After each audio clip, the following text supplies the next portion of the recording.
a story for you. We were working with these first-time home buyers a couple of years ago, and a lot of times first-time home buyers don't have a lot of cash on hand. So the thing about my husband and I is that we like to come up with a lot of creative solutions because here's the thing, we don't like to be told no.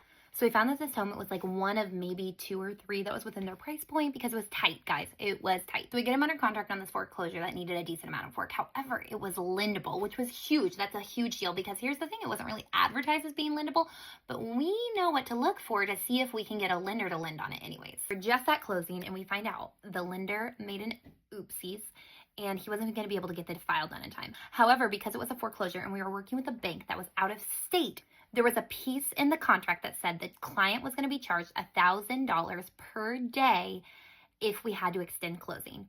We found this out on a Thursday. We were supposed to close on Friday.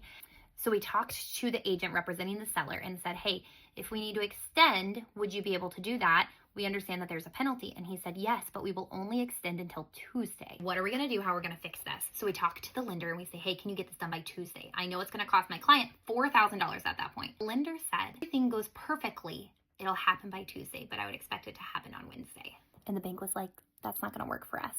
Tuesday or bust. And in Oregon, we typically do escrow and title together. This title company picked an escrow company in Las Vegas and a title company in California. And the problem with that is that the client is able to sign on Friday. Then it has to be overnighted to Las Vegas and then overnighted to California and then back overnighted to Oregon. So there's a lot of moving parts here.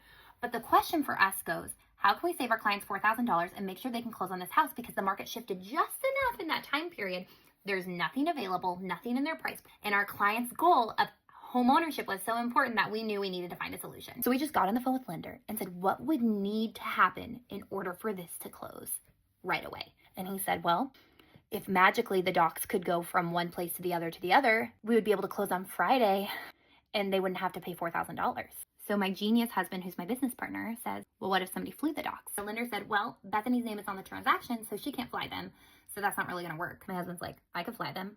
So Friday morning, docs were signed at 6 a.m. at the Portland airport, flown to Las Vegas, had to be there by a certain time, and then flown to California. My husband went and spent a couple hours in Disneyland while he was waiting on all the documents, and then flew them back to Oregon. All in one day on Friday, so my clients could close on the house, save them $4,000, and for sure get this property. That's a pretty unique story. And most transactions don't go like that. We like finding a solution as long as our clients want us to find a solution. Let me know if you like these stories. 10 plus years in real estate and you really start collecting them.